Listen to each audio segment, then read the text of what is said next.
जय श्रीराम.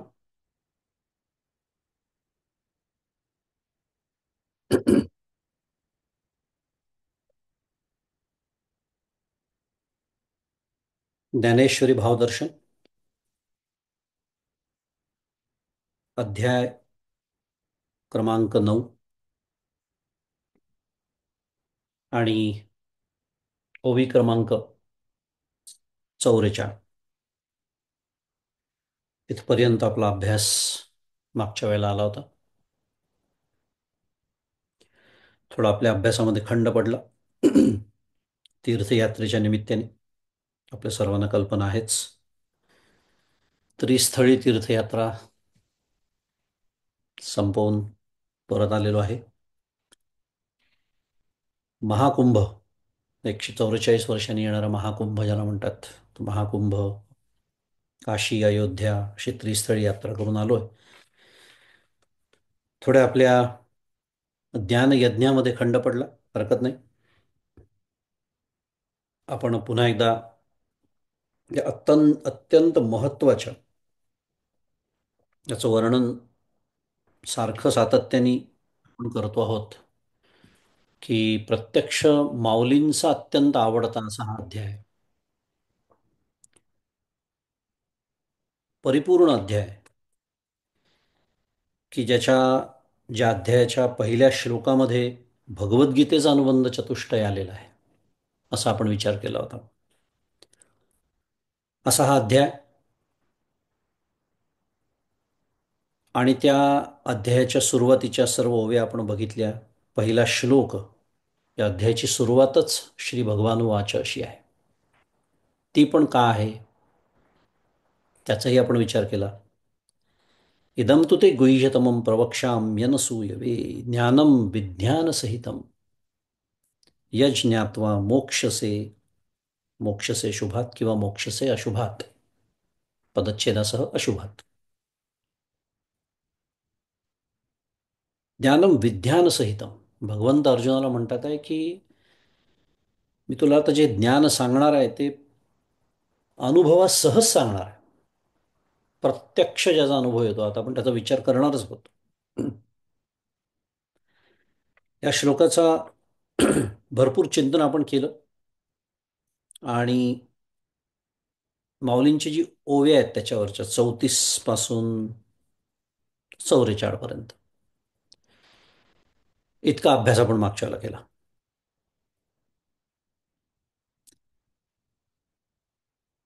गुह्यतम असं हे ज्ञान प्रवक्ष्यामी, मी तुला आता प्रवचन करून सांगतो, भगवंत म्हणतात आहेत.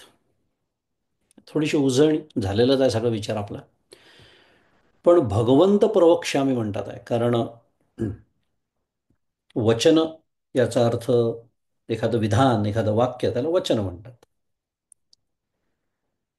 आणि प्रवचन म्हणजे अगदी शास्त्रीय दृष्टीने काटेकोर बघायला गेलं तर चार वेदांची जी चार महावाक्य, तत्वमसी, अयम आत्मा ब्रह्म, प्रज्ञानम ब्रह्म, इत्यादी इत्यादी, त्याला ती जी वचनं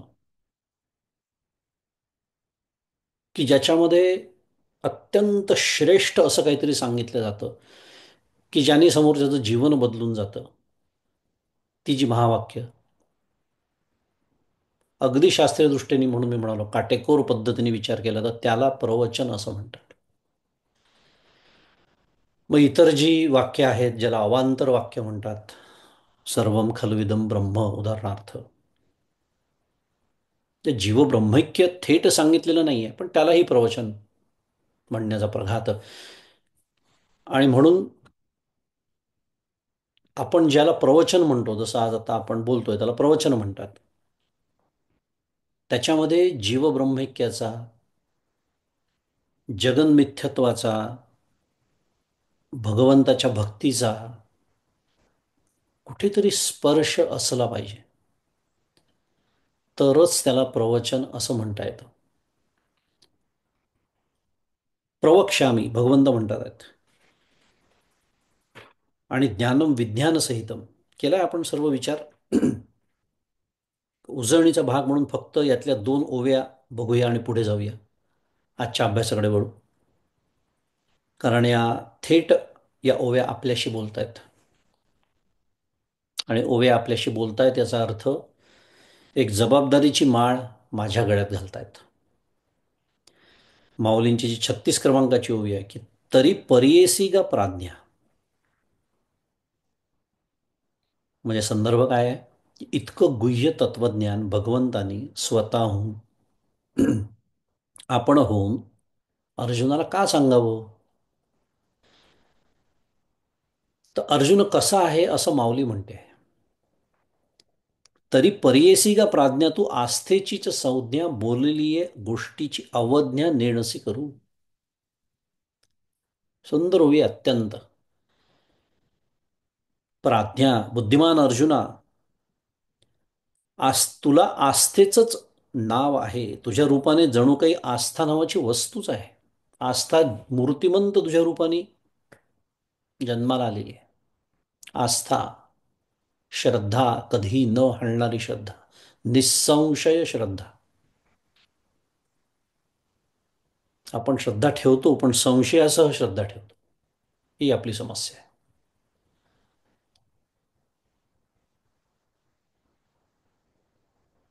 आणि शिवाय तू सांगितलेल्या गोष्टीचा अवमान करण्याचे जाणत नाहीस. कसा करेल अवमान. श्रद्धावंत असेल तर अवमान होणारच नाही. आणि म्हणून मी हे तुला सांगतोय असं भगवंत म्हणतात.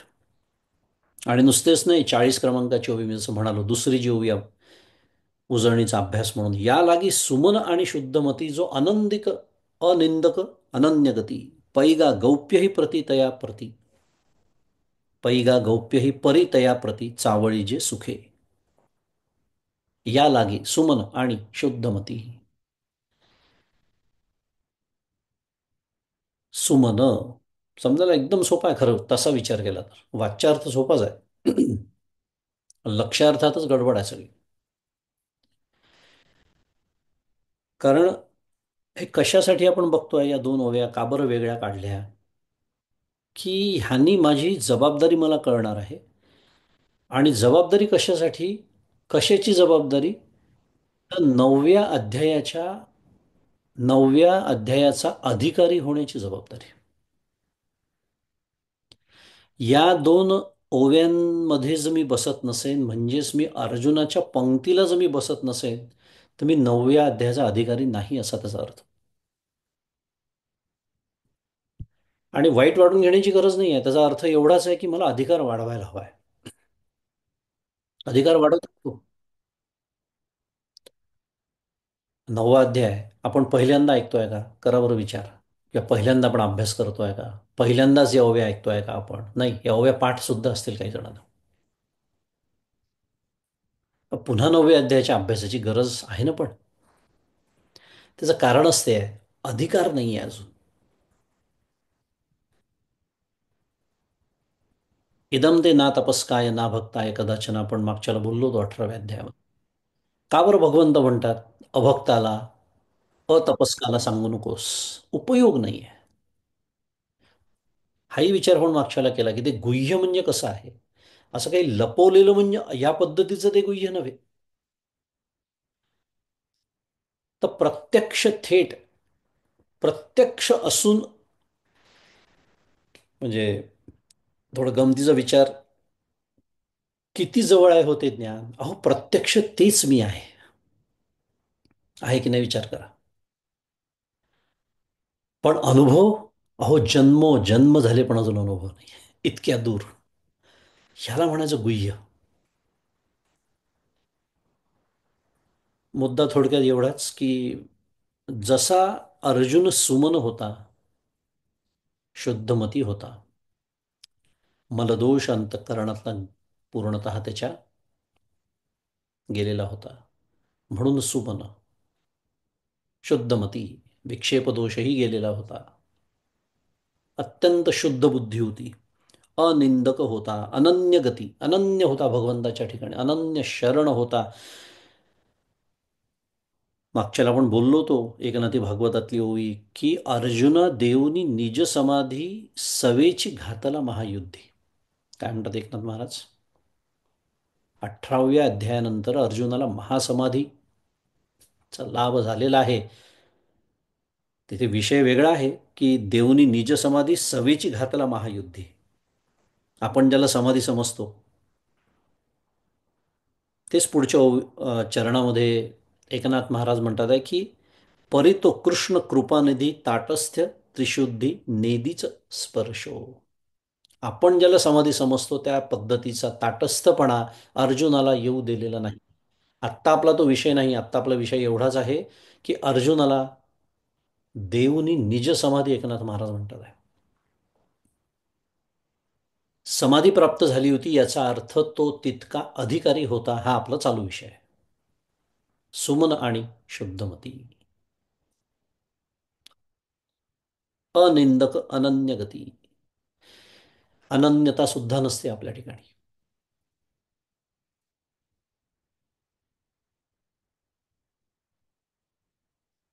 अनन्यता जी परमार्थात सांगितलेली आहे ती जर परमपूज्य मंदाते म्हणतात दगडाच्या ठिकाणी जरी ठेवली ना मी त्या ईश्वराला धावून यावं लागतं. माझ्या अनन्यतेमुळे माझ्या ज्ञानाची सोय त्याला करावी लागते. इतकं अनन्यतेचं श्रद्धेचं महात्म्य. पण आपल्या अनन्यतेला अखंड धक्का लागत असतो कारण मनुष्य स्वभावतः व्यभिचारी आहे. वेगळा विषय केलाय आपण त्याचा विचार. आपली उजळणी सुरू आहे. पण अनन्य गती तो आहे आणि असा तो अधिकारी असल्यामुळे हे ज्ञान गुह्यतम असलं तरी त्याला खुशाल उघडपणाने ते सांगावे. पै गौप्य ही परितया प्रती चावळी जे सुखे. अगदी सुखाने सांगावं कारण तो अधिकारी आहे. त्याला ताबडतोब उपयोग आहे त्याचा. मुद्दा काय आहे? अर्जुनाच्या पंक्तीला आपण जोपर्यंत बसत नाही तोपर्यंत आपण 9व्या अध्यायाचे अधिकारी नाही. आणि का म्हणून त्याचं इतका आग्रह का?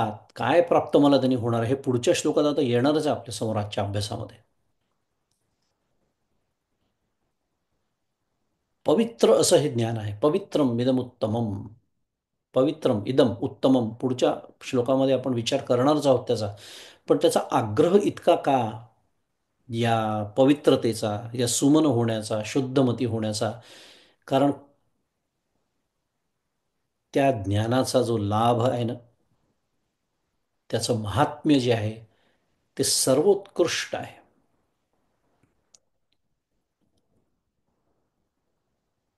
त्यामुळे या 9व्या अध्यायाचा अभ्यास करताना तर आपल्याला अंतःकरणाची ती स्थिती अर्जुनासारखी अर्जुनाच्या अंतःकरणासारखी धारणा तरी निदान आपण करून बसूया अभ्यासाला. त्यावेळेला मी बोललो होतो तर आपल्याला त्याचं फल प्रत्यक्षावगमम धर्म्यम सुसुखम कर्तुमव्ययम जे पुढच्या श्लोकात म्हटलेलं आहे ते आपल्या अनुभवाला येईल. आणि नुसतं अभ्यास काली नव्हे तर अखंड आपलं चित्त आपलं अंतःकरण याच अवस्थेत कसं राहील हे सांभाळण्याची जबाबदारी साधक म्हणून आपली आहे.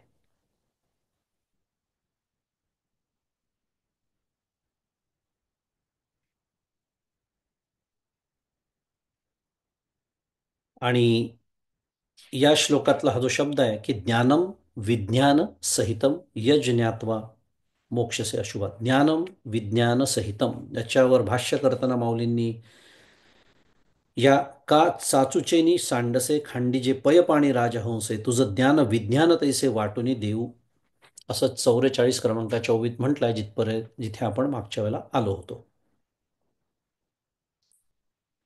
किंवा राजहंसाने चोचीच्या सांडशीने दूध आणि पाणी जसे वेगळे करावे त्याप्रमाणे तुला ज्ञान आणि विज्ञान विभागून देऊ. याचा अर्थ ज्ञान आणि विज्ञान माऊली वेगळं काढते आहे, विभागून देऊ म्हणते आहे. एकाला दूध म्हणते आहे, एकाला पाणी म्हणते आहे. आपल्याला काय हवंय? आपल्याला दूध हवंय, पाणी नकोय. याचा अर्थ असा आहे की माऊलींची विज्ञानाची व्याख्या आचार्यांच्या व्याख्येपेक्षा वेगळी आहे. आणि हाच उल्लेख करून मागच्या वेळेला मी थांबलो होतो की 7व्या अध्यायाच्या सुरुवातीला आपण हा विचार केला होता.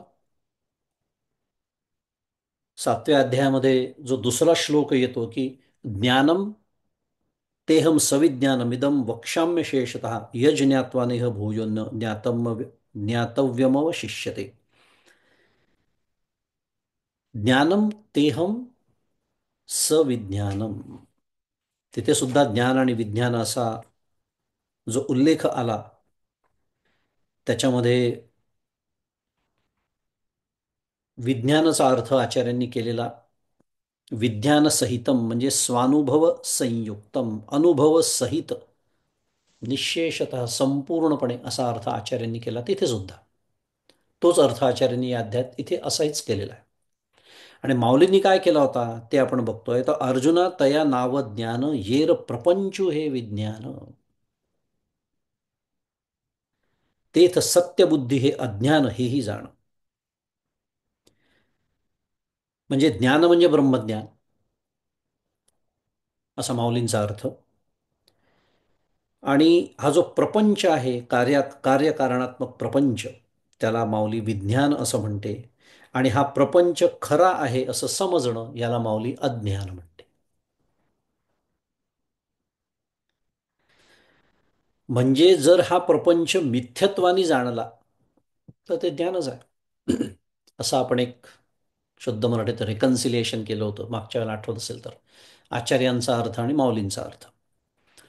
हरकत नाही, आपल्याला दोन्ही अर्थ बघत पुढे जायचं आहे. पण स्मरण करून दिलं की माऊलींचा जो अर्थ आहे विज्ञान, आणि म्हणून माऊली इथे म्हणते की जसं दूध आणि पाणी राजहंस वेगळा करतो, तसं मी तुला या प्रपंच ज्ञानापासून हे ज्ञान वेगळं काढून सांगतो, असं माऊलींनी अर्थ केलेला आहे. आजच्या ओळीकडे वळूया, अभ्यासाकडे वळूया. 45 क्रमांकाची ओवी आजच्या अभ्यासामध्ये आपल्यासमोर येते. मग वारयाचिया धारसा, पडिनला कोंडा का नुरेची जैसा, आणि कणाचा आपैसा राशिवा जोडे. किंवा उफणते वेळी वाऱ्याच्या प्रवाहात पडलेला कोंडा जसा दूर उडून जात असल्यामुळे खळ्यात उरत नाही, आणि धान्य कणांच्या राशी मात्र आपोआप जोडल्या जातात. आपल्याला माहित आहे, पीक शेतकरी घरी आणल्यानंतर ते धान्य त्यातला कोंडा काढण्यासाठी उफणते वेळी जे म्हटलेलं आहे, किंवा आपण म्हणजे पूर्वीच्या काळी सुपामध्ये धान्य घेऊन पाखडण्याची जी पद्धत होती, जसा तो कोंडा उडून जातो वाऱ्यामध्ये आणि काय उरतं, फक्त धान्य राशी उरते, तसं हे प्रपंचरूप विज्ञान, ज्याला कोंडा म्हटलाय मौलींनी, उडून जाईल. जे आपल्याला नको आहे, विशेषतः त्याचं सत्यत्वाने असलेलं ज्ञान आपल्याला नको आहे, मग अशी विचार केला तसं. आणि ती धान्य कणांच्या राशी ज्या उरतात त्याला ज्ञान म्हटलेल्या माऊलींनी दृष्टांत दिलाय. तैसे जे जाणितले यासाठी संसार संसाराची गाठी, लावणी बैसवी पाटी मोक्षश्रियेच्या. त्याप्रमाणे जे ज्ञान जाणले असता देहादी प्रपंच पंचभूतात्मक प्रपंचाच्या पदरी बांधून जीवाला मोक्ष संपत्तीच्या पदावर बसविते. हे त्या ज्ञानाचं महात्म्य आहे की देहादी प्रपंच म्हटलेला आहे. प्रपंचचा खरं म्हटलं ना अर्थच तो आहे. 5 जणांचा आपापसात चाललेला व्यवहार, त्याला प्रपंच असं म्हणतात. प्रपंच. कोण कोण 5? अहो पंचमहाभूत. ते अपंचीकृत होण्याच्या आधी जी सूक्ष्म सृष्टी निर्माण झाली सगळी, त्याचा आपण आनंदाच्या तत्वज्ञानमध्ये याच आठवड्यात विचार केला होता, आठवत असेल तर. सूक्ष्मदेह, त्या पंचमहाभूतांच्या सत्वांशापासून ज्ञानेंद्रिय तयार झाली आहेत, रजांशापासून कर्मेंद्रिय तयार झाली आहेत, मिलित सत्वांशापासून त्या 5ही अंतःकरण तयार झालेलं आहे, मनबुद्धी चित्त अहंकार, आणि मिलित रजांशापासून 5 प्राण तयार झालेले आहेत. हे तर अपंचीकृत आहे. मग पंचीकरण आहे. मग ते पाच महाभूत एकमेकात मिसळले आहे. मग गुणमाया, मग जडमाया, संपूर्ण सृष्टी. मुद्दा एवढाच आहे, यांचा आपापसात चाललेला व्यवहार याला म्हणायचं प्रपंच. त्यामुळे देहादी प्रपंच पंचभूतात्मक प्रपंचाच्या पदरी बांधून, म्हणजे त्याचं जे काही प्रारब्धवशात व्हायचं आहे म्हणूया, ते होत राहील, कर्तव्य कर्म सुरू राहतील. पण जीवाचं काय होतं, त्याला मोक्ष संपत्तीच्या पदावर हे ज्ञान बसवतं. अशी ही 46 क्रमांकाची ओवी. आपल्यासमोर आता पुढचा श्लोक येतोय, क्रमांक 2. अत्यंत महत्वाचा, मी जसं म्हणालो, हे ज्ञान जे आहे, अर्जुनाच्या पंक्तीला आपल्याला बसायचा आहे, तो अधिकार प्राप्त करून घ्यायचा आहे. कारण या अधिकार प्राप्तीनंतर मला काय प्राप्त होणार आहे हे सांगणारा अत्यंत महत्वाचा श्लोक आहे. मी पहिले तो म्हणतो आणि नेहमीच्या पद्धतीने आपण त्याचं चिंतन करूया. राजविद्या राजगुह्यं पवित्रमिदमुत्तमं प्रत्यक्षावगमं धर्म्यं सुसुखं कर्तुमव्ययम्. राजविद्या राजगुह्यम, पदच्छेद किंवा पदविभागासह वाचायचं झालं तर पवित्रम इदम उत्तमम. म्हणजे किती पद झाले पहिल्या चरणात? राजविद्या, राजगुह्यम, पवित्रम, इदम, उत्तमम. पुढे प्रत्यक्षावगमम, धर्म्यम, सुसुखम, कर्तुम अव्ययम. पदविभाग. एक काय म्हणूया, लक्षणं या ज्ञानाची म्हणता येईल, एक यादीच दिलेली आहे. फार सुंदर श्लोक आहे. सुंदर कधी, जेव्हा तो नक्की कळेल आपल्याला की काय म्हणायचं आहे इथे भगवंताना. बघूया त्याचा अर्थ दिलेला आहे, तो वाचूया. हे हे ज्ञान म्हणजे इदम जो शब्द आलाय ना, हे ज्ञान सर्व विद्यांचा राजा म्हणजे राजविद्या, सर्व गुह्यांचा राजा म्हणजे राजगुह्यम, पवित्र म्हणजे पवित्रम, सर्वात उत्तम म्हणजे उत्तमम, आणि जे प्रमाणत, स्वरूपत आणि फलत प्रत्यक्ष आहे म्हणजे प्रत्यक्षावगमम, जे धर्माहून भिन्न नाही म्हणजे धर्म्यम, जे प्राप्त करून घेण्यास सुगम आहे, सुसुखम कर्तुम, आणि जे अविनाशी आहे, अव्ययम. हा झाला त्याचा अन्वय. आता पुन्हा एकदा सरळ अर्थ वाचतो. हे ज्ञान सर्व विद्यांचा राजा, सर्व गुह्यांचा राजा, पवित्र, सर्वात उत्तम, जे प्रमाणत, स्वरूपत आणि फलत प्रत्यक्ष आहे, जे धर्माहून भिन्न नाही, जे प्राप्त करून घेण्यास सुगम आहे, आणि जे अविनाशी आहे.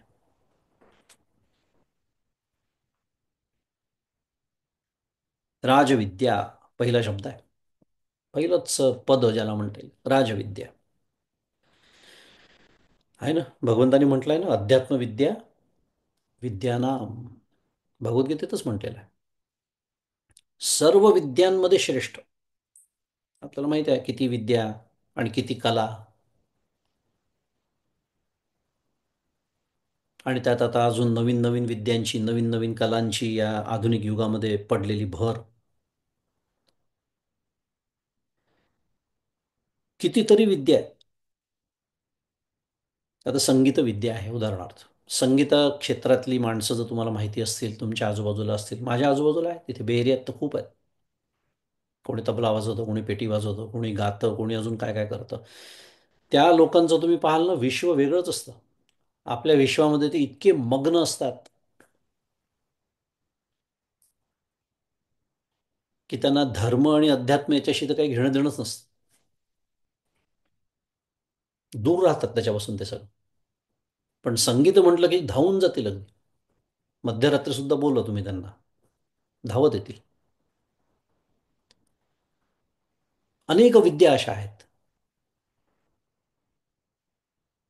त्या त्या विद्ये, त्या त्या विद्येचे जे काय म्हणूया, भोगते जे आहेत, त्यांना असं वाटतं की हेच सर्वश्रेष्ठ आहे जगातलं. म्हणून मी म्हणालो, संगीताचं एक संगीत क्षेत्राला वेगळं काढणं असा काही उद्देश नव्हता. एक उदाहरण म्हणून दिलं.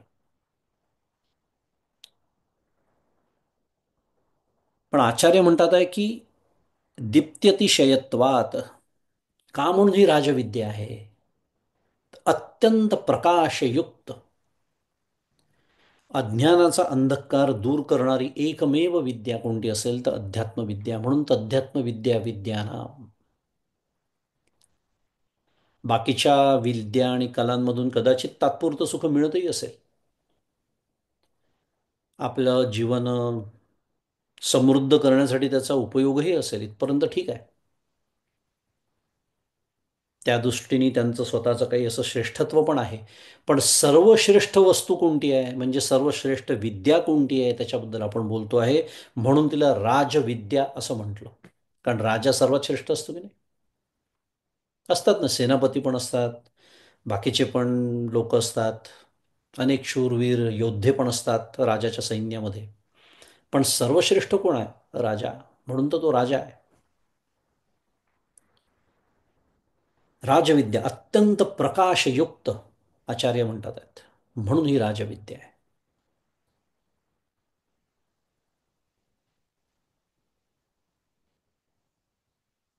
राजगुह्य, त्याच्याबद्दल आपला विचार करून झालेला आहेच पहिल्या श्लोकाच्या माध्यमातून. राजगुह्य आहे. सगळ्यात गुह्य असेल तर हेच आहे. आणि ते गुह्य का आहे याचाही आपण विचार केला मगाशीच. गुह्य किंवा तो जो गूढपणा आहे तो माझ्या बाजूनी येतो, कारण मी अधिकारी नसताना त्याला झोंबायला जातो. म्हणून ते प्रत्यक्ष माझं स्वरूप असून जन्मोजन्मी माझ्यापासून दूर राहतं. मगाशीच बोललो आपण.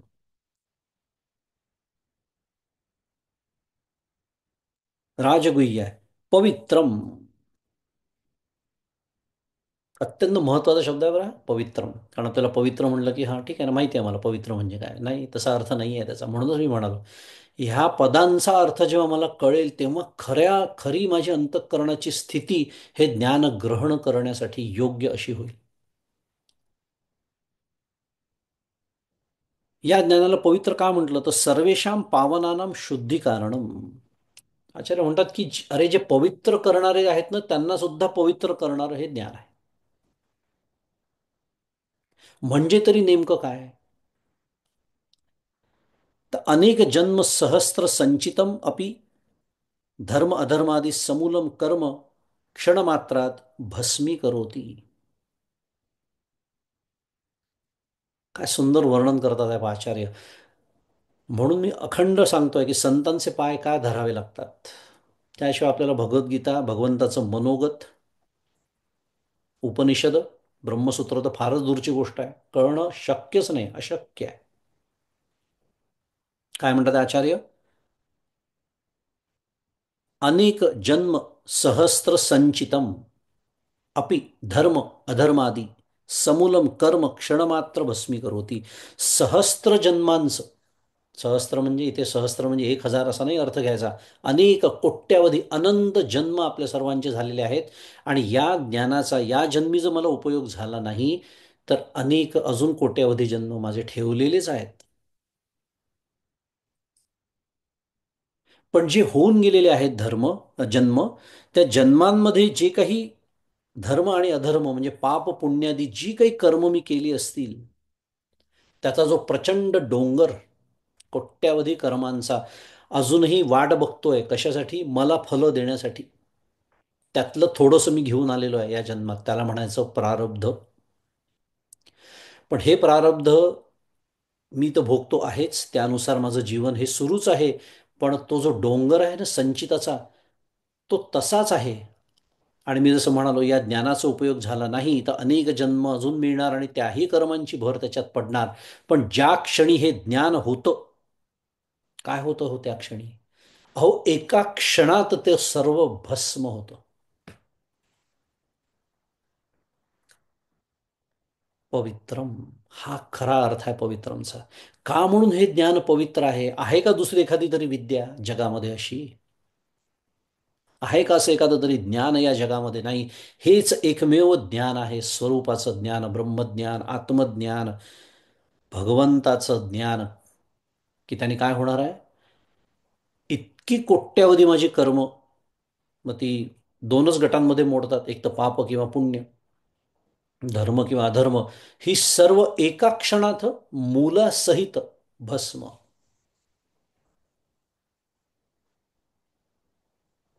भस्मसात कुरुते, भगवद्गीताही सांगते. ज्ञान काय करतं? कर्म भस्मसात. ठीक आहे, प्रारब्ध शेष राहतो, त्याप्रमाणे देह सुरू राहतो, ज्याला जीवनमुक्ती असं म्हणतात. पण पुन्हा जन्माला यावं लागत नाही. पुन्हा जन्म मृत्यूच्या त्या चक्रातून तो सुटून जातो. इतकं महात्म्य या ज्ञानाचं आहे, इतकं पवित्र ते आहे. पवित्र करणाऱ्यांनाही ते पवित्र करत आहे. आणि याला म्हणायचं पवित्रम. मगाशी मी जे म्हणालो की म्हणून सुमन आणि शुद्धमतीचा इतका आग्रह आहे, तो याच्यासाठी आहे. कारण एकरूपत्वाने होणारं ते ज्ञान आहे. आणि ते जर इतकं पवित्र असेल, तर त्याच्याशी एकरूप होणारा जो मी, तो किती पवित्र असला पाहिजे, तो किती सुमन असला पाहिजे, तो किती शुद्धमती असला पाहिजे. मल आणि विक्षेप निःशेष गेले पाहिजे. मग एक दिवस आवरण दोषाची निवृत्ती होते. तेच सांगणारा पुढचा शब्द येणार आहे, प्रत्यक्षावगमम. पण पवित्रम या शब्दाचा अर्थ आपल्या चित्तामध्ये ठसवूनच घ्यायचा, की परमार्थ मी कशासाठी करतोय, काय महात्म्य आहे त्या ज्ञानाचं, किती पवित्र ज्ञान हे आहे. तर माझे हे अनंत जन्मांची अनंत कर्म एका क्षणात भस्मसात करण्याचं सामर्थ्य ज्या ज्ञानामध्ये आहे, इतकं पवित्र ते आहे. आणि पुढे म्हटलेलं आहे प्रत्यक्षावगमम. आता प्रत्यक्षावगमम प्रत्यक्षेण अवगमो म्हणजे काय? प्रत्यक्ष अनुभवाला येणारे. फार सुंदर शब्द आहे हा, आणि फार महत्वाचा शब्द आहे आपल्यासाठी, प्रत्यक्ष अवगमन. कारण असं वाटतं कधी कधी आपल्याला की हो, पुन्हा प्रामाणिक साधक असेल तर सांगतो की झाले, आता अनेक वर्ष झाले, सुरू आहे साधना, रडत खडत ज्याला म्हणतात आपल्या साध्या भाषेत, परमार्थ सुरू आहे. पण तो रडत खडत कशाला करायचा? तो रडत खडत होतो आहे याचं कारण मी अधिकार प्राप्तीकडे लक्षच देत नाही. आणि केवळ मला बुद्धीने कळलं की मला असं वाटतं जणू काही माझं कामच झालं आहे, आणि तिथेच फसगत होते. ते जाणणे या जाणते किर दृढ, माऊली म्हणते, तेच आडवं येऊन अज्ञान, तेच खरं जाणण्याच्या आड येऊन बसतं. इथं जाणीव करी तेची नेणे.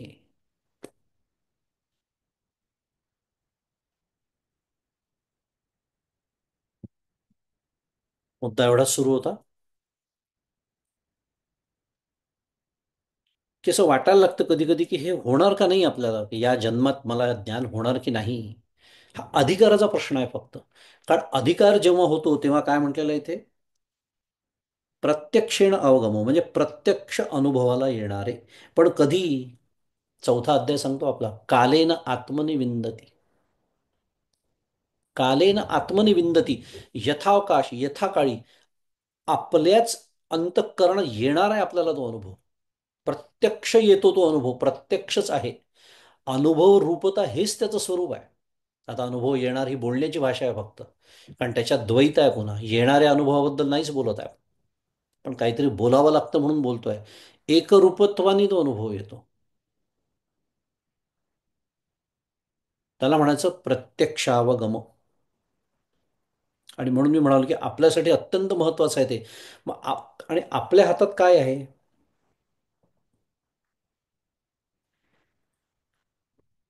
हे जे ज्ञान आहे, भगवंत सांगतात आहेत की हे मी तुला सांगतोय. मगाशी जो पहिल्या श्लोकामध्ये पण आपण विचार केला होता, ज्ञान विज्ञान सहितम. आचार्यांनी केलेला अर्थ तोच आहे. विज्ञानच आहे, अनुभव सहितच आहे.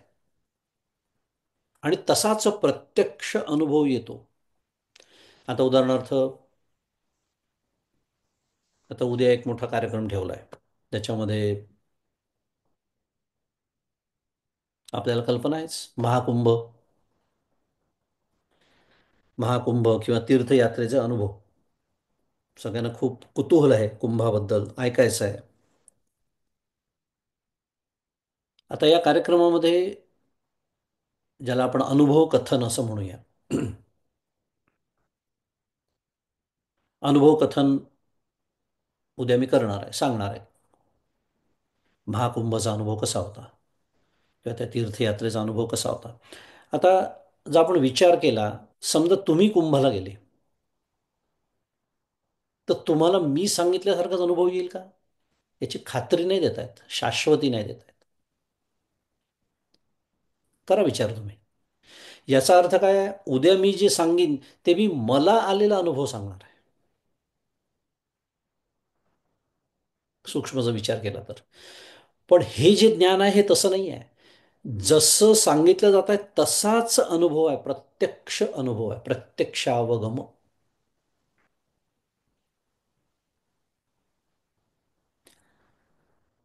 प्रत्यक्ष तो अनुभव आहे, म्हणून त्याला प्रत्यक्षेण अवगमो असं म्हटलेलं आहे. पण कधी, मी जसं म्हणालो, कालेन आत्मनि विंदती.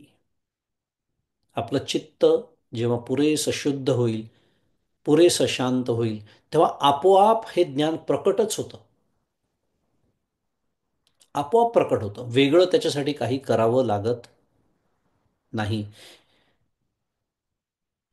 कारण माझ्या कर्माचा परिणाम म्हणून जर हे ज्ञान झालं असतं, तर ते अविनाशी ठरलं नसतं, ते विनाशी ठरलं असतं. कारण कर्मफल नेहमी विनाशी असतं, आपला नेहमीचा सिद्धांत.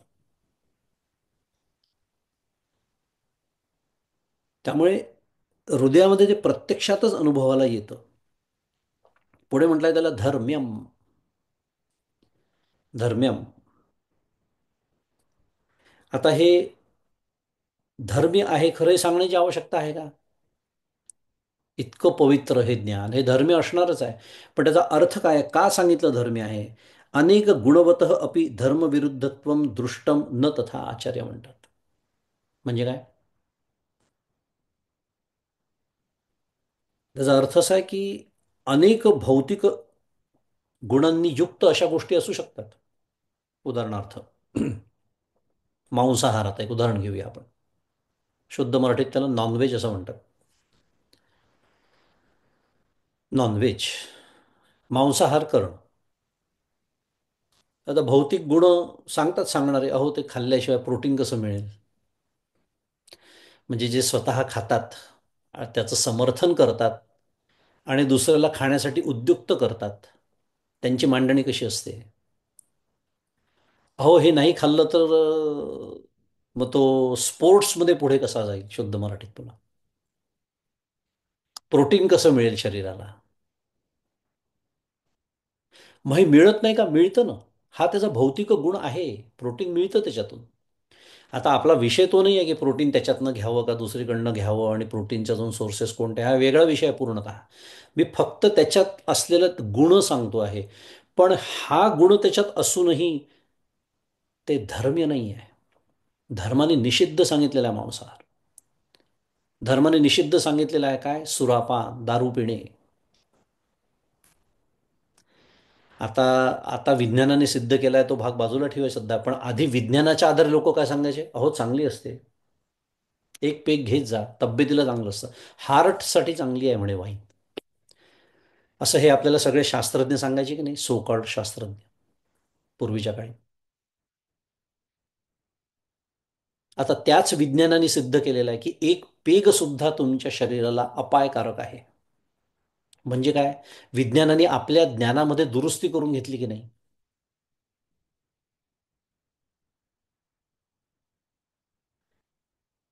तेच विज्ञान मांसाहाराबद्दलही सांगतंय. ऐकायला लोक तयार नाही आहेत, कारण रसनेच्या आहारी गेलेले आहेत. The most polluting industry today is meat industry, जर तुम्हाला माहिती नसेल तर. जबरदस्त कार्बन फुटप्रिंट आहे. हे सगळं विज्ञान सांगतं आहे, विज्ञानही सांगताय असं म्हणूया आपण आता. पण आमच्या धर्माने ते आधीपासून सांगितलेलं आहे. अनेक अशा गोष्टी आहे की ज्याच्यामध्ये भौतिक गुण, जो भौतिकतेने किंवा स्थूलदृष्टीने जर आपण विचार केला तर असं वाटतं की नाही हे पदार्थ चांगले आहे. मग ते सेवन करण्याचे असो का अजून दुसऱ्या कुठल्या ज्ञानेंद्रियांचे ते विषय असो.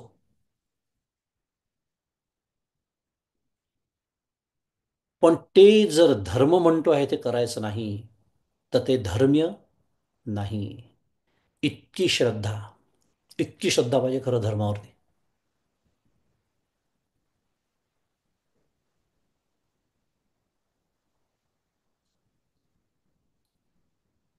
धर्म म्हणेल काय, जे सांडावे ते राज्य हे तृण मानावे, जे घेववी ते न म्हणावे विषही वीरू माऊली म्हणते. याला म्हणायचं श्रद्धा. याचं कारण आहे, माझ्या बुद्धीने मी जेव्हा अर्थ लावायला जातो आणि म्हणतो की नाही या पदार्थामध्ये असा गुण आहे, याचा हा फायदा आहे. आपल्या बुद्धीमध्ये अनेक दोष असतात आणि त्या दोषासह आपण निर्णय करतो. आणि धर्म निर्दोष आहे.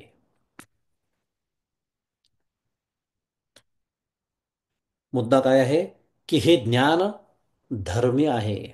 म्हणजे नुसतं या गुणांनी युक्त आहे ते असं नाही, तर ते धर्म्य सुद्धा आहे असं भगवंत सांगतात. त्याच्यासाठी एवढं सगळं विवेचन. नाहीतर नुसते गुण असलेले पदार्थ पण अधर्म्य असलेले आहेत तसं ते नाही. आणि पुढे म्हणतात सुसुखम करतुम. सुसुखम म्हणजे काय? सुलभ आहे हो. आता तुम्ही म्हणाल ज्ञान सुलभ आहे, आणि मगाशीच आपण बोललो की जन्मोजन्मी त्याचा अनुभव येत नाही. पण विचार करा, समर्थ काय म्हणतात या संदर्भात, बहुतांपरी संकटे साधनांची व्रते दान उद्यापने ती धनाची. कर्माचा विचार करा, उपासनेचा विचार करा. किती कष्ट आहे. महाकुंभची यात्रा करून आम्ही आलो, विचारा आम्हाला किती कष्ट आहेत. उद्या सांगणारच आहे.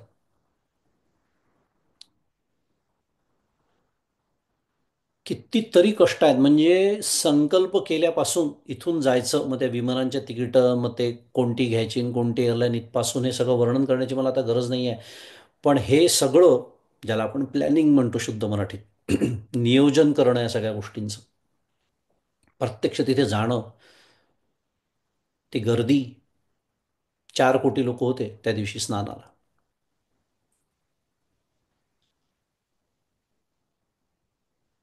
दान आहे, व्रत आहे, कुठलंही व्रत आहे. आता उद्या तो कार्यक्रम ज्यांच्या घरी आहे त्या वाळवेकर कुटुंबियांना विचारा.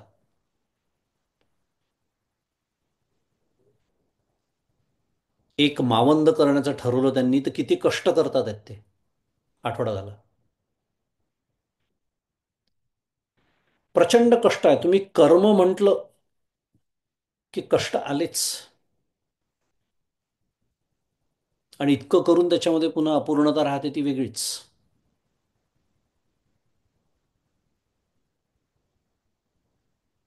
कशी राहते? गमतीने बोलायचं झालं, अलंकारार्थे अक्षतां समर्पयामी, हे म्हणतो की नाही आपण. म्हणजे काय? सोयीस्कररित्या 15 गोष्टी सांगितलेल्या असतात की या गोष्टी अर्पण कराव्या. त्यातल्या मी 2 घेऊन येतो, उरलेल्या 13साठी पाठ करून ठेवलेला आहे. ते म्हणतात अहो अलंकार व्हा, मी म्हणतो अलंकारार्थे अक्षतां समर्पयामी. शमीपत्रे अक्षतां समर्पयामी. कुठे आहे शमीपत्र? अपूर्णता. ते यज्ञ करायचं म्हणलं तर विचारूच नका. आपण तर कधी यज्ञाच्या भानगडीत पडत नाही म्हणून, पण जे यज्ञ करतात त्यांना विचारा. तो यज्ञाचा प्रकार कोणता, त्याला लागणाऱ्या समिधा कोणत्या, ते यज्ञकुंडाचं ते यज्ञाचं मुख कसं असलं पाहिजे, ते कोणत्या पद्धतीचं असलं पाहिजे, ते किती खोल असलं पाहिजे, कोणत्या दिशेला त्याचं मुख असलं पाहिजे.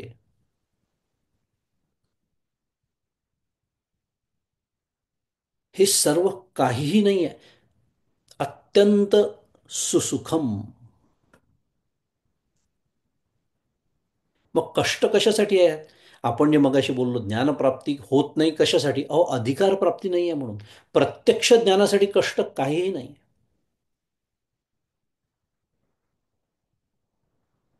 न जावे लागे वनांतरा, सुखी येतो घरा नारायण.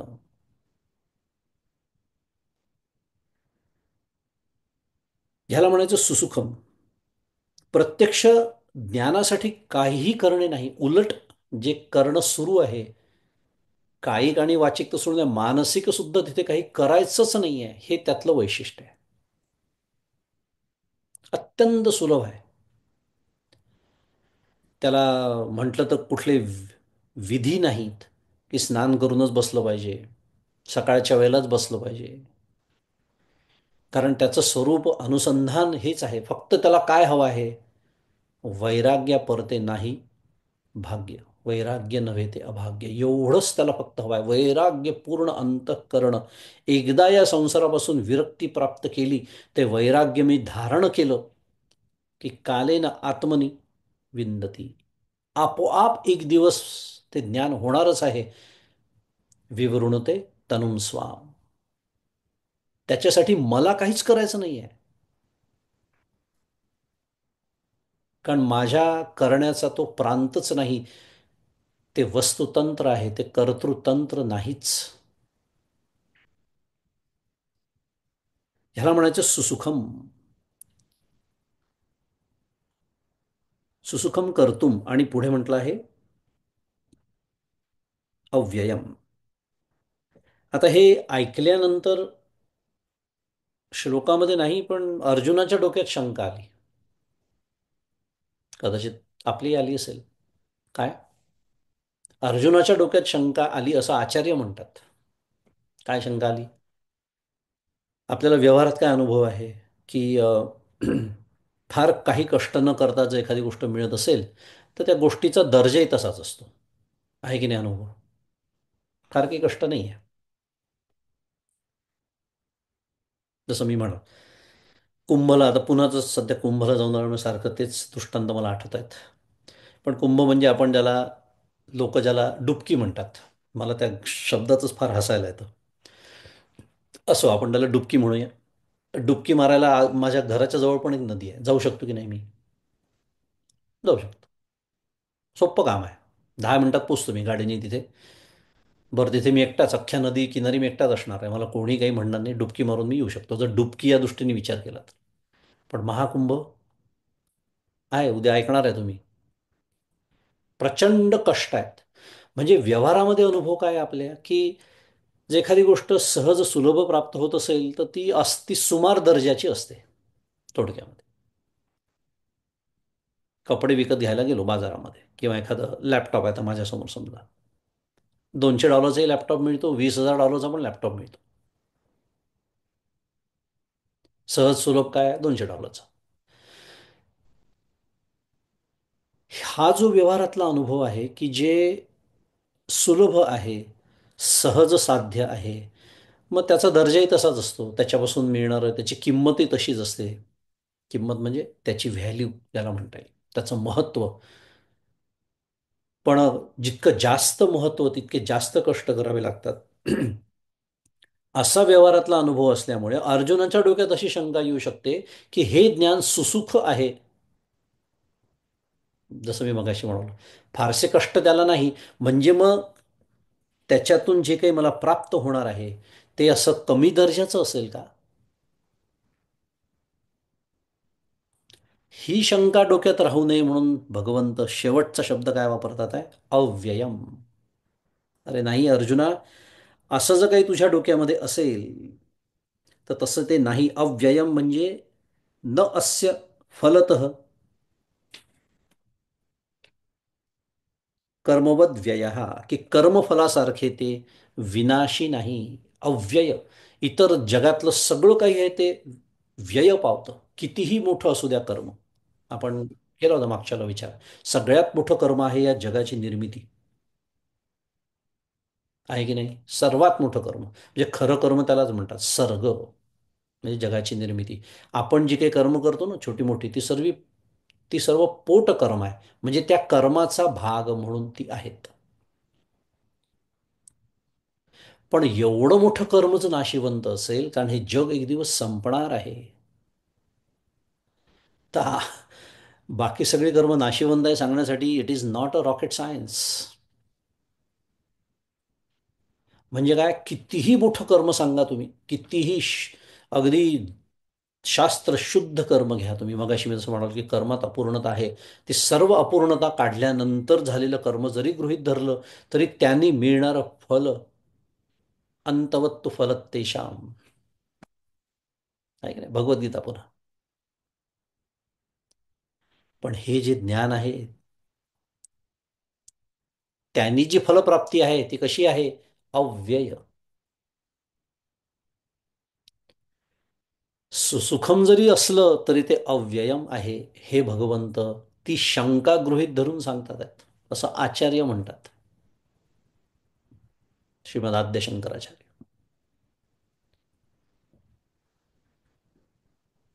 अशी ही राजविद्या, असं हे राजगुह्य पवित्रम इदम उत्तमम प्रत्यक्षावगमम आणि धर्म्यम सुसुखम, सुसुखम कर्तुम आणि अव्ययम.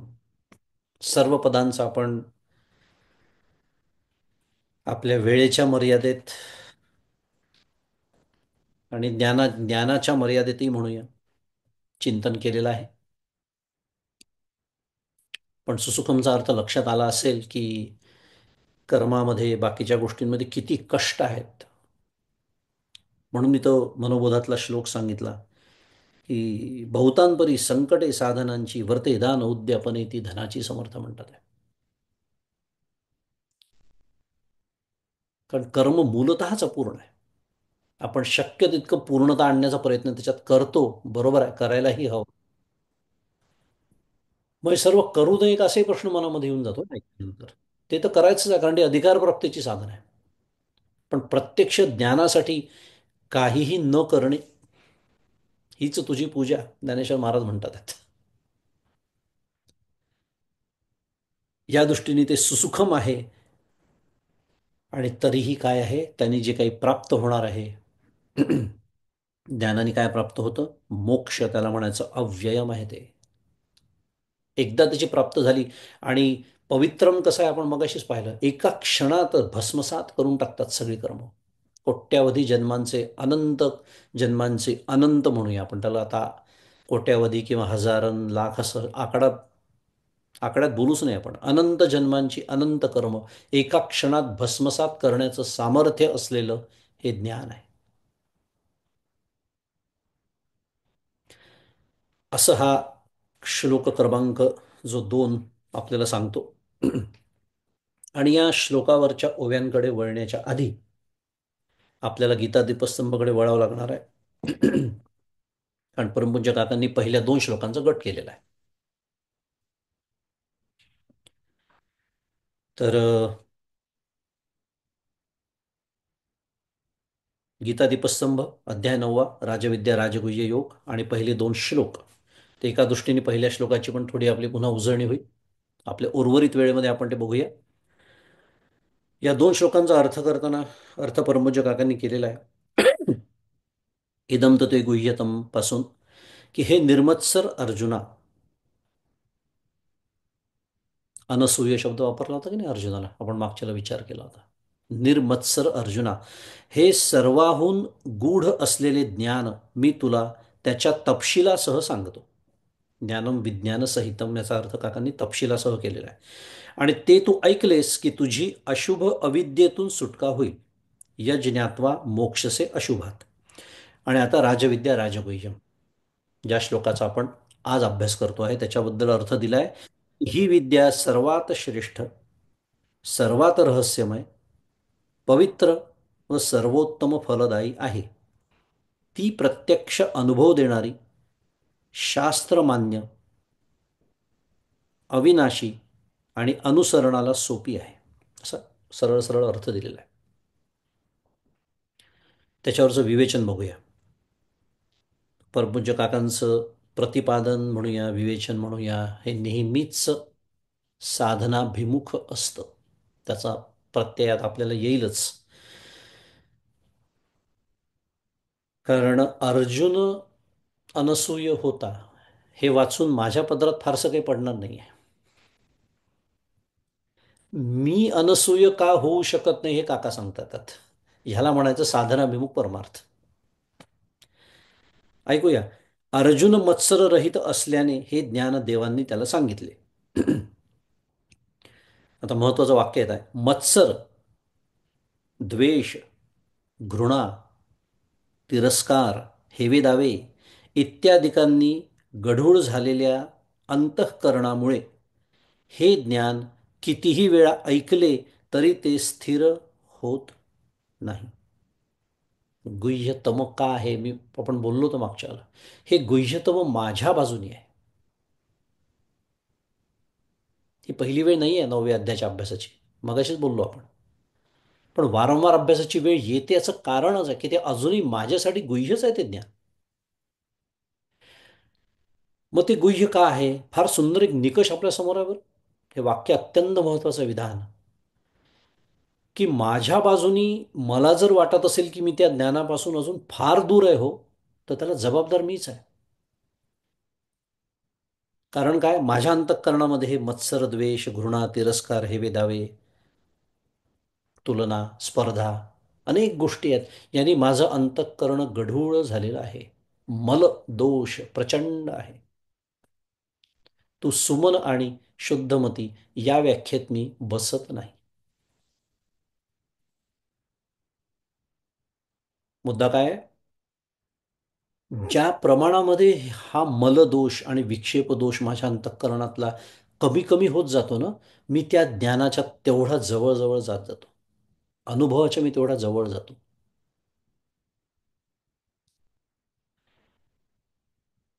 आणि म्हणून जेव्हा लोक म्हणतात की अहो ते सगळं छान, हो तुम्ही सांगता तेव्हा खूप समजतं, पटतं, आवडतं सुद्धा, पण ते नंतर काही लक्षात राहत नाही, स्थलत्याग होता, सवेची जाते, हे त्याचं कारण आहे. काल आपण परवा बोललो तसं काय, प्रपंचाचं एरंडेल प्यायलं की हे निसटून जातं सगळं. मी प्रपंचात उतरतो. I land. म्हणजे काय झालं? ज्ञानेश्वरीचा अभ्यास झाला, ग्रंथ बंद झाला की अभ्यासही माझा बंद होतो आणि मग प्रपंचात मी जसा काल होतो, पूर्वी होतो, तसा आजही राहतो. म्हणजे काय? हे सर्व घेऊनच उतरतो मी माझ्या अंतःकरणातले तुलना, द्वेष, मत्सर, हे वेदावे.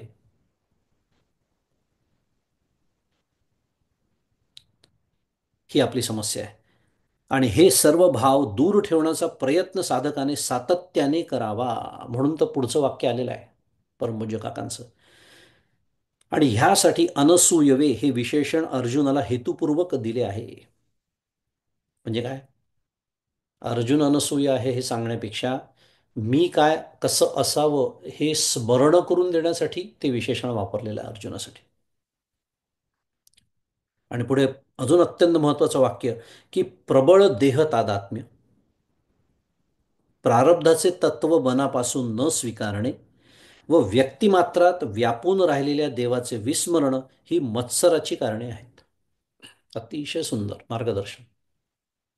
मी जर कोणाचा मत्सर करत असेन, आता एक पारमार्थिक दृष्टीने आपल्या मत्सराची तीव्रता कदाचित तितकी नसेल जितकी सामान्य माणसाची असते, असं म्हणूया आपण. थोडंसं धारिष्ट्याने बोलतोय मी. पण मत्सराची जी काही पातळ्या आपल्या मनामध्ये, अंतःकरणामध्ये तरंग येऊनच जातो. कुठे थोडं दिसलं माझ्यापेक्षा जास्त कोणाला काही मिळालं किंवा मला जे हवं आहे विशेषतः ते दुसऱ्याला मिळालेलं दिसलं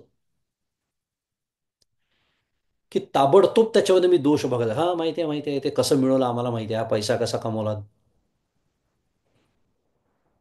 त्यांनी पैसा कसा कमवला याची मला काय घेणं देणं आहे?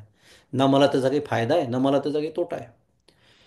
पण हे मत्सरपोटी वाक्य निघूनच जातं माझ्या तोंडात. हे का होतं? त्याची कारणं परमपूज्य काका छान आपल्यासमोर ठेवतात आहे. पहिली गोष्ट तर प्रबळ देह तादात्म्य. हे जग सत्य आहे. हा देह सत्य आहे. हा देह म्हणजे मी, जग सत्य आहे. पुढे प्रारब्धाचं तत्व मनापासून न स्वीकारल्यामुळे, की माझ्या प्रारब्धाने मला जे मिळायचं ते मिळालेलं आहे किंवा मिळणार आहे भविष्यामध्ये, त्याच्या किंवा तिच्या प्रारब्धाने जे मिळायचं ते तिला मिळालेलं आहे. हे विसरूनच जातो मी.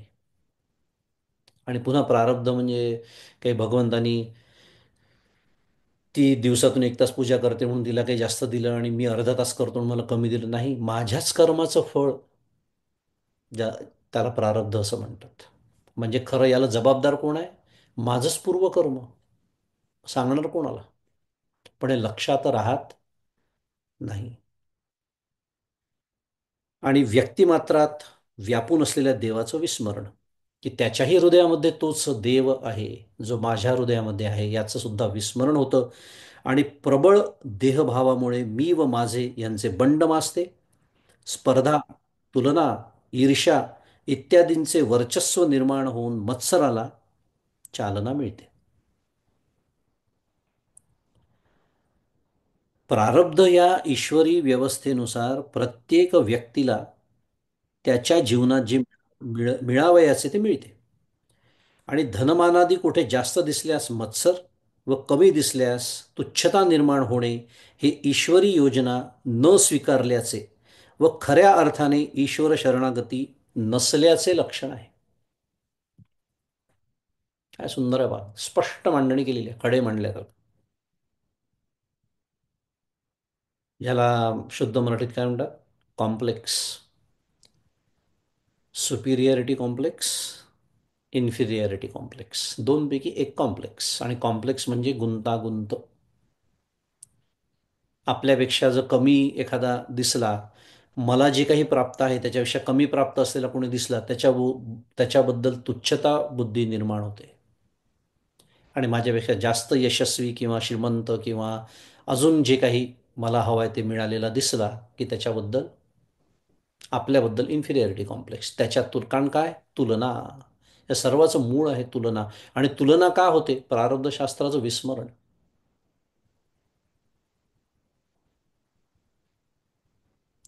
म्हणून एक असं म्हणतात की दुसऱ्याचं दुःख पाहून दुःखी होणं एका दृष्टीने सोपं आहे, पण दुसऱ्याचं सुख पाहून आनंद होणं हे अत्यंत कठीण आहे. कारण त्याला सुख झालेलं पाहून त्याचं सुख मला टोचतं. का? तुलना, स्पर्धा, मत्सर हाच विषय सुरू आहे. हे ईश्वर शरणागती नसल्याचे लक्षण आहे. देवाचे जे मनोगत तीची माझे उचित, इच्छेसाठी भगवंत अंतरू नये श्रीराम. दासबोध. माझ्या बाबतीत मला जे द्यायचं आहे प्रारब्धानी, ते देवाचं मनोगत आहे माझ्या बाबतीत, म्हणजे ते माझं प्रारब्ध आहे. ते माझ्यासाठी उचितच आहे असा त्याचा अर्थ आहे. सर्वांच्या हृदयात देव समानत्वाने व्यापून आहे हे शेकडो वेळा ऐकले असूनही मत्सर निर्माण झाल्यास प्रत्यक्षात देवाचाच मत्सर केल्यासारखे होते हे लक्षात येत नाही. आणि कोण्याही जीवाचा न घडो मत्सर वर्म सर्वेश्वर पूजनाचे हे संत तुकोबारायांनी सांगितलेले काय होतं? वर्मच चुकतं आपलं. आणि तु तुकाराम महाराजांनी इथे वर्म शब्द वापरलेला आहे, की जर मी कुठल्याही जीवाचा मी मत्सर करत असेल कुठल्याही कारणाने, तर काय होतं? वर्म सर्वेश्वर पूजनाचे, कोण्याही जीवाचा न घडो मत्सर. पण जर मी मत्सर करत असेल तर हे वर्मच चुकलेलं आहे माझं. मग माझ्या बाकी कुठल्या पारमार्थिक कुठल्याही गोष्टींना काही अर्थच उरत नाही. इत इतका हा मत्सर जो आहे तो माझा शत्रू आहे आपल्या लक्षातच येत नाही, आणि तरी मी स्वतःला पारमार्थिक समजतोच. तुकाराम महाराजांच्या दृष्टीने माझं वर्म चुकलेलं आहे. आणि मग त्याला परमपूज्य काकांनी राखीव शब्द ठेवलेलाच आहे, काय? बागडणे. परमार्थ प्रांतामध्ये मी बागडत असतो फक्त. हा अभ्यासवर्ग, तो अभ्यासवर्ग, या गावामध्ये त्या गावामध्ये, ही प्रवचनमाला ती प्रवचनमाला. पण अंतःकरणातला मत्सर काही कमी व्हायला तयार नाही.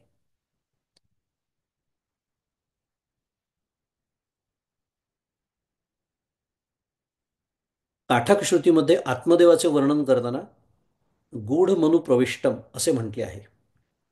सर्व विद्यात श्रेष्ठ असलेली अध्यात्मविद्या ही आपली विभूती असल्याचे गीता अध्याय 10 श्लोक क्रमांक 32 भगवंत म्हणतात. अध्यात्मविद्या विद्यानाम आपल्याला माहिती आहे. आता बुद्धीच्या आता फार सुंदर महत्वाचं वर्णन परमपूज्य काका करतायत की ती गूढ का आहे. गुह्य तम का आहे?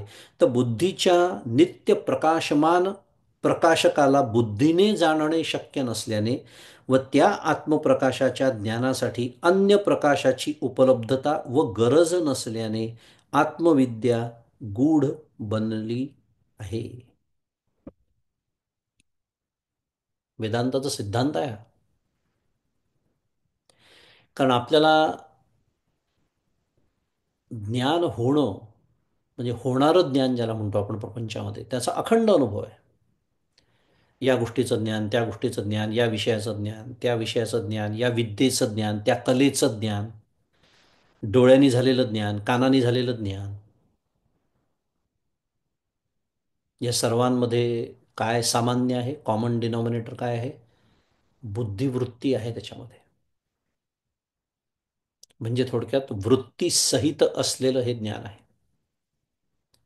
आणि त्याला चिदाभासाचा आधार आहे म्हणून तिथे अगदी शास्त्रीय शब्द वापरायचा तर वृत्ती व्याप्ती आणि फलव्याप्ती या दोन्ही व्याप्तींची गरज असलेलं आणि त्रिपुटीयुक्त असं हे ज्ञान आहे. कारण याच्यामध्ये ज्ञाता म्हणजे मी वेगळा राहतो आहे, ज्या गोष्टीचं ज्ञान मला करून घ्यायचं आहे ती ज्ञेय वस्तू वेगळी आहे, आणि ज्ञान अशी ही त्रिपुटी ज्ञाता ज्ञेय ज्ञान. आणि आपण ज्या ज्ञानाबद्दल इथे बोलतो आहे या अध्यायामध्ये, या श्लोकामध्ये भगवंत बोलतात आहे ते ज्ञातृज्ञेय विहीन नुसधीची जे का ज्ञान, फलव्याप्तीची तर गरज नाहीच, कारण तो स्वतः नित्य प्रकाशमानच आहे. तो वृत्तीव्याप्तीची गरज आहे, ती पण कशासाठी? तर आवरण काढण्यासाठी फक्त, म्हणून. म्हणजे ही जी इतर व्यावहारिक ज्ञानं मला होतात ना, ती हे असणारं ज्ञान माझ्या अंतःकरणात आहे, ज्याला ब्रह्म म्हणतात, आत्मा म्हणतात, म्हणून होणारं ज्ञान मला होत आहे. पण जेव्हा हे असणारं जे ज्ञान, त्याचा मी जेव्हा अनुभव घ्यायला जातो, तो फक्त एकरूपत्वानेच येतो. तिथे आतला कुठलीही वृत्ती चालतच नाही. वृत्तीराहित्य हेच त्याचं स्वरूप आहे. आणि म्हणून ही आत्मविद्या गूढ बनलेली आहे. कारण आपल्याला पुन्हा होणाऱ्या ज्ञानाचा अनुभव असतो, असणाऱ्या ज्ञानाकडे आपलं लक्ष नसतं. प्रतिबोध विदितम मतम अमृतत्वम ही विंदते.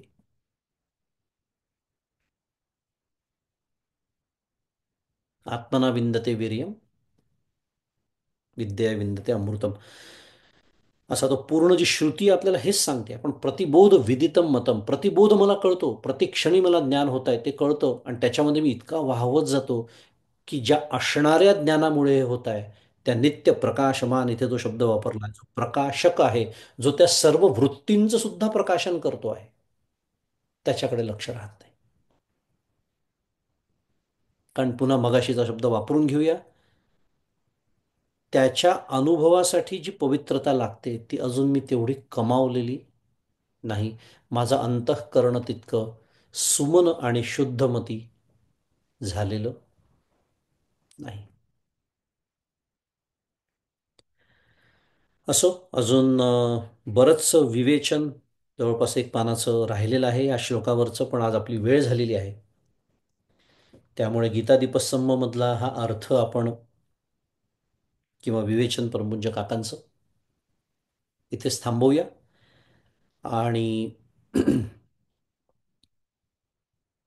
या दुसऱ्या श्लोकाचा अभ्यास आणि चिंतन,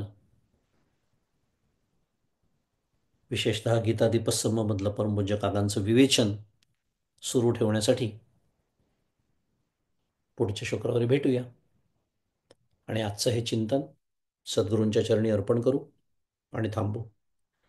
श्री सद्गुरुनाथ महाराज की जय. जय जय रघुवीर समर्थ.